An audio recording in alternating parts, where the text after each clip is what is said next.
Good morning, people. My name is Jame Casho. I am a futurist from San Francisco, California. And what a futurist means is that I spend my time thinking about the consequences of the decisions that we make.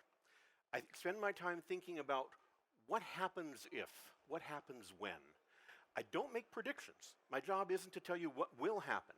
My job is to try to illuminate what might happen, to provoke you a bit about possibilities that you may not have thought about.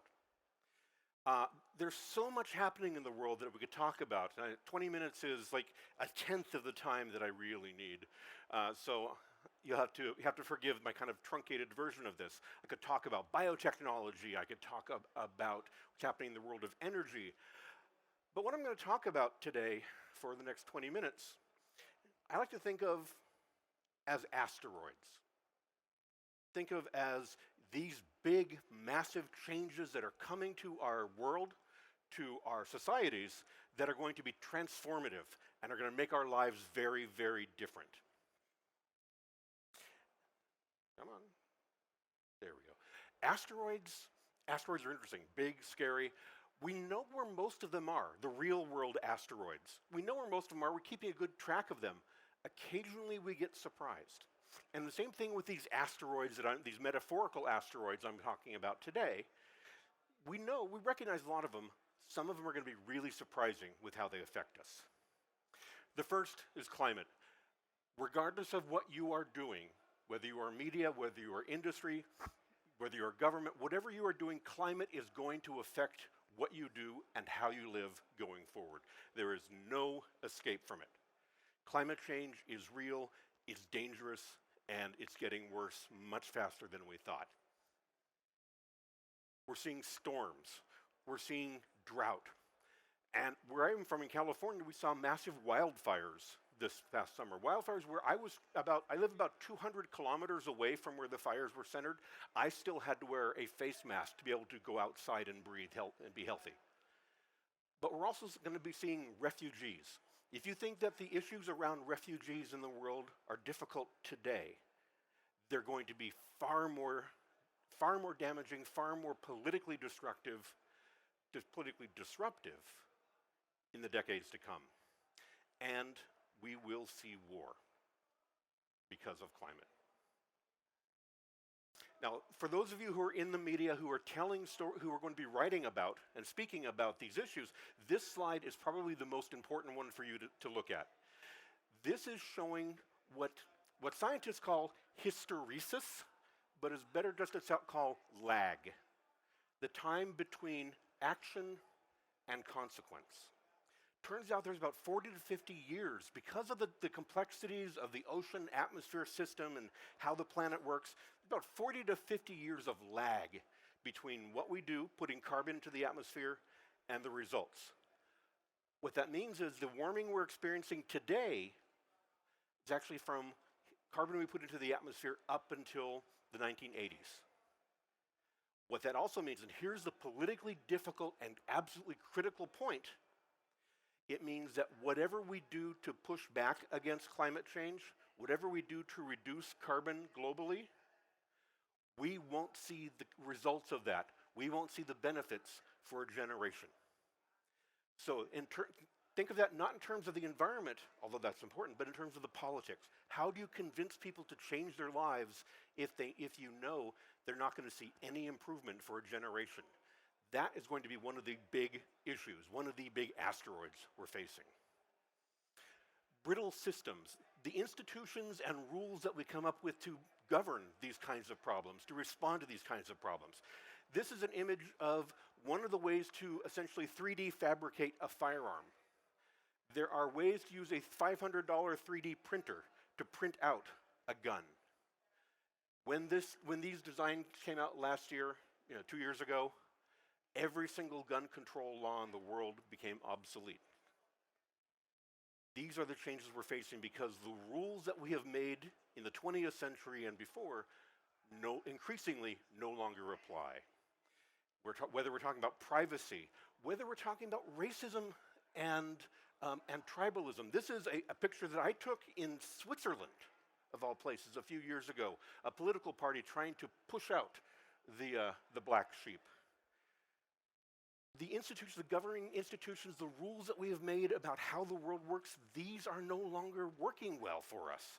They don't know how to deal with the kinds of global issues that we are facing. Income inequality will be yet another driver, because we have to recognize that when you, as the old saying goes, when you make peaceful revolution impossible, you make violent revolution inevitable. And recognizing that some of our old problems still remain. This was an alert sent out to people on their mobile phones in Hawaii last year. Terrifying. It was an accident. They didn't mean to send it out, but it's the message that would be sent out if there was a North Korean missile attack. And these messages could be sent out anywhere in the world. Nuclear weapons remain a fundamental threat. Artificial intelligence.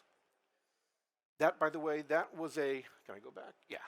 That was a delivery robot. That actually is my front yard. A delivery robot going by my front yard in suburban California. It's slow, it's small, but it's a sign. It's an indicator of what's to come. And we have artificial intelligence in our phones, we have artificial intelligence in our homes, and it's not just these things that learn how to understand what we say. These are systems that are actually able to do some things better than people can.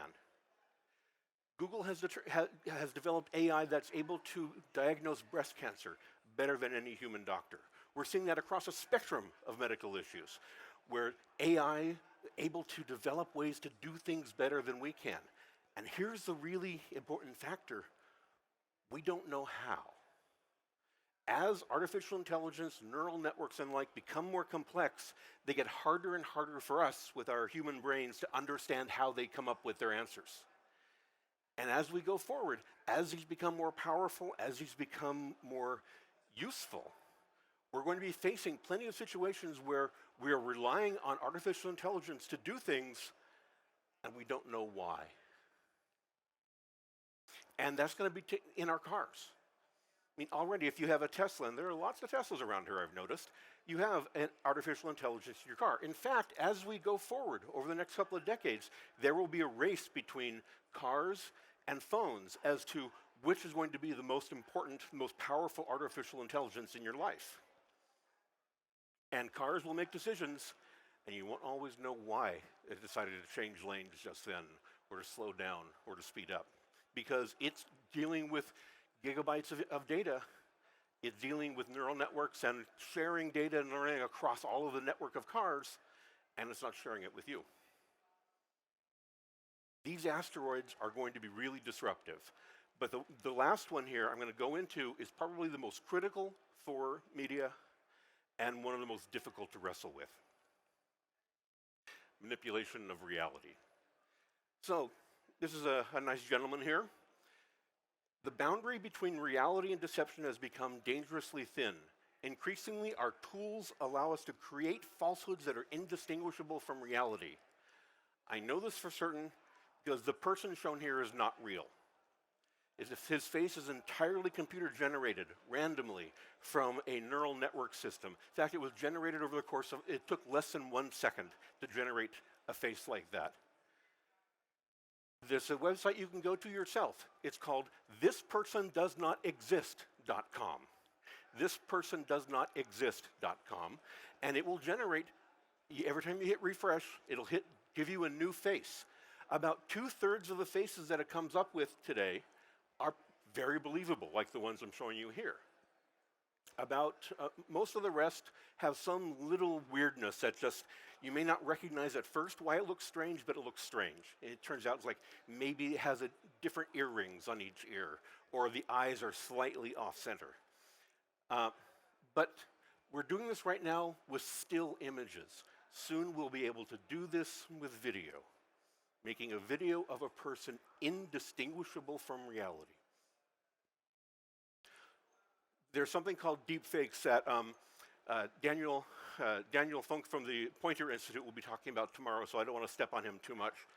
But deepfakes are a way of taking an existing video of a person and layering someone else's face onto it when done with artificial intelligence and neural networks, it creates a very believable video of somebody doing something or saying something that they never did or never said. And you can see there's actually a couple of different ways of doing it. The one that's where you see a little bit of animation, the guy moving his mouth and making Vladimir Putin say things. It's something developed at Stanford University called Face-to-Face. We are coming up with these really easy ways of manipulating reality.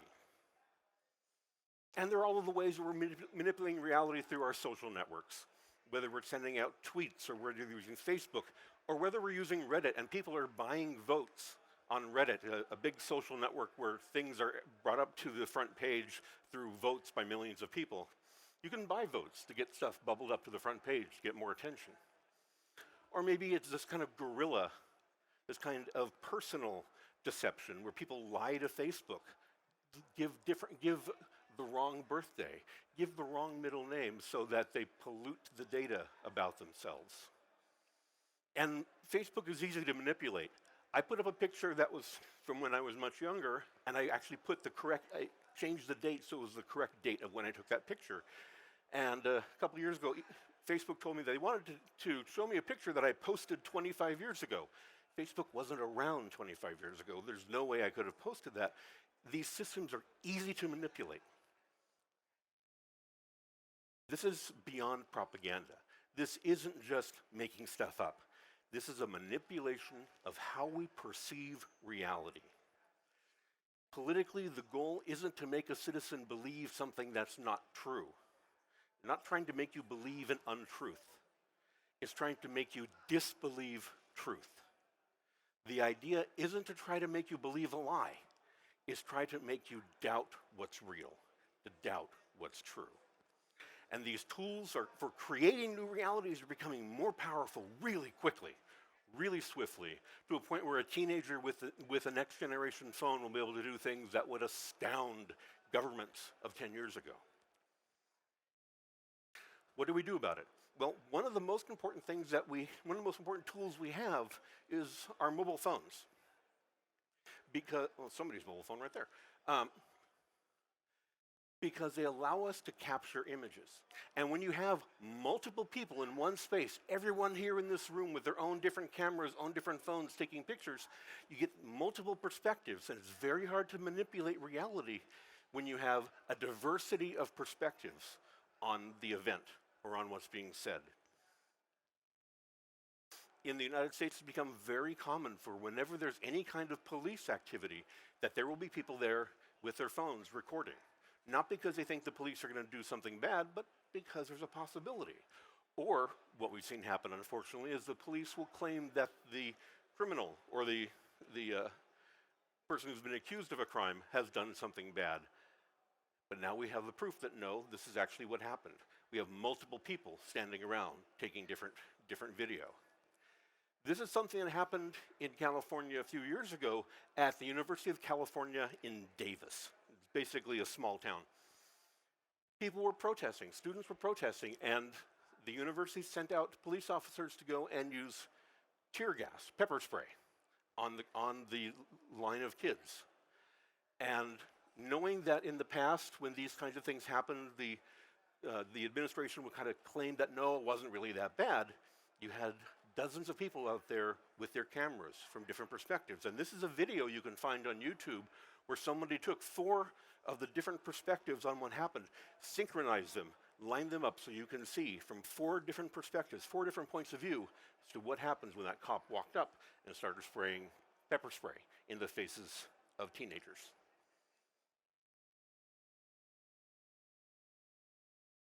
Future historians will see the mobile phone being to the 21st century what the AK-47 was to the 20th. An icon and a tool of revolution. Something that is powerful and gives power to individuals in a way that is very difficult for governments to control. And we may look on this, historians may look on this calmly and say, well, that was very much like what happened with the weapons in the 20th century. Autocratic governments know this already. Think about what happens as soon as there is a protest or some kind of uprising in countries around the world, the mobile phone network gets shut down. Not because they don't want you calling your mom and saying you're okay, because they don't want you sharing the pictures. The mobile phone is a revolutionary tool. And we think about the mobile phone and we say, well, people are just taking selfies. Selfies are really powerful, because you think for a second, what is a selfie but self-documentation? I am taking a picture of myself, and I can prove that I am here at this time. I am using my phone to take a picture of myself because I know that I can now document my location and my activity. And when people are taking selfies, when people are taking pictures of the stuff around them, what they're doing is they're creating a firm version of reality, their own version of reality that they can use to push back when somebody, a government, a company, some institution of power tries to tell them that they're wrong, that reality is different. And it's not just going to be mobile phones. This is something called Snapchat Spectacles. Snapchat is a phone app, but they came up last year with these glasses with an embedded camera. So you can take a picture just by looking at it and tapping a button on your phone, and it'll go right to your Snapchat. Now, they weren't very successful, but my guess is because they're really ugly. But think about what this means. Very soon we will be in a world where any pair of glasses can potentially have a camera on it. Any pair of glasses, anything that you're wearing, a brooch, your clothing might have embedded cameras. Not to spy on other people necessarily, but to document yourselves, to document your life. Asteroids. There is a particular example in Earth's history of an asteroid causing a big change, and that was what's known as the KT event, basically the big asteroid that wiped out the dinosaurs something like 65 million years ago. It was kind of a big deal. Now, I've had the good fortune of being able to travel around and see different fossils of dinosaurs. You know, I like a lot of kids, I was really into dinosaurs when I was young, and I never quite got over it. So I got to go to see the dinosaur digs in Colorado and in Berkeley and the fossils in Berlin. There's one fossil in particular that stands out to me, that sticks with me, that's critical. This was a creature known as Archaeopteryx. It was a bird and a dinosaur at the same time. It was a dinosaur progenitor to birds. All birds that are alive today are dinosaurs. Because what happened when that big asteroid hit the Earth wasn't that everything died out and we had to start all over again. Is that some things adapted. Some creatures adapted. And so when you look around and you see birds, what you're seeing are the successful adaptations over hundreds of millions of years of creatures that were able to withstand one of the most devastating impacts in the planet's history. Withstand it, survive, and as they adapted, thrive. And that is what we're looking for today with how we respond to these kinds of metaphorical asteroids. How can we thrive? How can we adapt? What are the choices that we're going to be forced to make? What are the choices that we might want to make as we deal with things like climate disruption and AI and manipulations of reality? What can we do to adapt ourselves and our societies? As we move forward, as these developments continue to evolve, as our institutions continue to fail to withstand them, to respond to them, we're going to be faced with that challenge. How do we make this happen? How do we evolve as a society, as a planet, to deal with these incoming asteroids? I don't know about you, but I actually have a bit of confidence. Despite all of this, I tend to be optimistic that the human race, human civilization, will be able to grapple with these problems successfully. It will be painful. It will be a long process. It will be difficult. But it's not impossible. The challenge that we face is creating a new world as the asteroids of transformation fall all around us. Thank you very much.